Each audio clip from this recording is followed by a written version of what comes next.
Good afternoon from Solent Airport, Alex speaking again. Today both our Bowsers are at the control tower, so I thought I'd take the opportunity just to quickly show you around the fuel Bowsers, the mobile fuel Bowsers we've got on site. Obviously we saw the fuel farm in a previous video when I was doing the inspection. These Bowsers are stored there overnight, but then throughout the day, if they're required, we'll grab them and bring them over to the control tower just so it's easier for the guys to come out and grab them when they need to fuel aircraft. I'm just going to turn the camera around and show you the Avgas fuel Bowser first. Okay, so the Avgas Bowser here is towed by a vehicle. She's a 2,000 litre tank. You can see at the front here, she's powered by an engine similar to a lawnmower really. You see the pull cord here. I'm not going to start it up because it's very loud when you do, but that's what powers the unit when we're refueling aircraft. Further down you can see the bonding cable just here, and we use that to attach the aircraft before we start fueling. That's just so we zero ourselves to the aircraft to avoid the chance of static electricity building up and potentially sparking. Obviously with flammable fuels, it's the last thing you want. And further up we've got obviously the hose here. That just comes out as needed and retracts back. It does lock out when you pull it out as well. And then just to the left, the meters. Obviously that's showing how much fuel is actually being pumped into the aircraft on each delivery, and we can zero that after each aircraft, just so we know exactly what's going into each fuel we do. So go around the back now. So it's just a simple trailer really.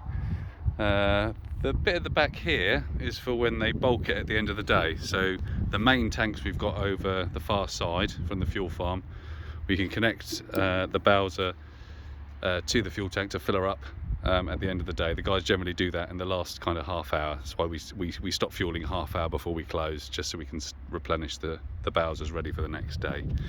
And when we're doing that, we have to open the top as well, just obviously to allow air to escape as we're filling the tank up with fuel.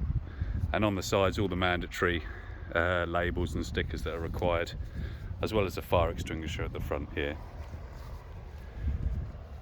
Yeah. When we sample in the morning as well, the guys will take a sample from this little drain tap down the bottom here. That's basically coming out the bottom of the tank. So any kind of debris or anything that could potentially be in the tank, you'll notice that when we do the sample from the tank. We'll also take a sample from the filter as well, which is just this bit here. The guys will fire it up and take a fuel sample from that. Just got a visitor arriving now into the viewing area, into the parking area, sorry. We had poor weather this morning. It's just brightened up. You can see that from the damp patches on the ground. So the airport's had a slow start, but we're slowly waking up now as aviators are starting to give it a go. Okay, so this is our larger Bowser.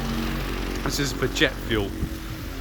So generally faster aircraft with jet engines require jet fuel. Slower aircraft, piston aircraft, like similar to the one that's just arrived now, we'll be using the Avgas Bowser.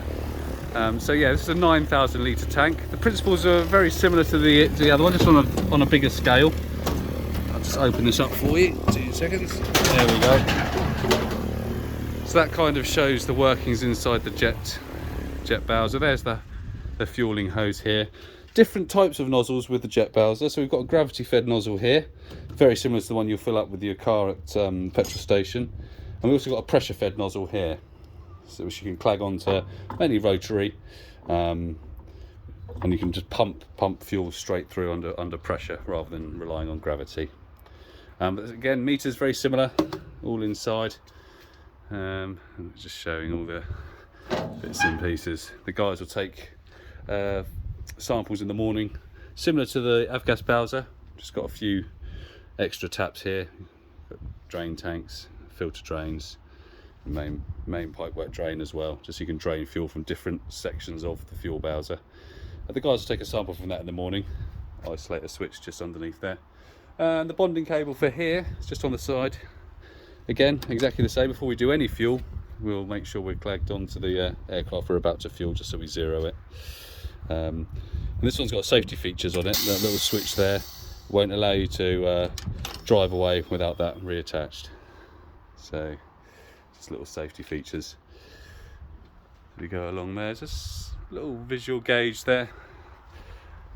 Again, stickers on the sides, fire extinguishers along the back. The guys have a ladder as well, just for any high wing aircraft that require fueling. They can take that off and fuel it. Moving around the side again.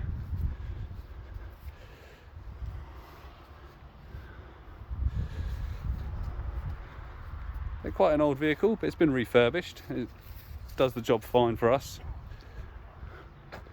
With a 9,000 litre tank here, we've also got a 30,000 litre static tank over at the fuel farm, so that potentially is 39,000 litres of jet fuel we can potentially have on site at any one time.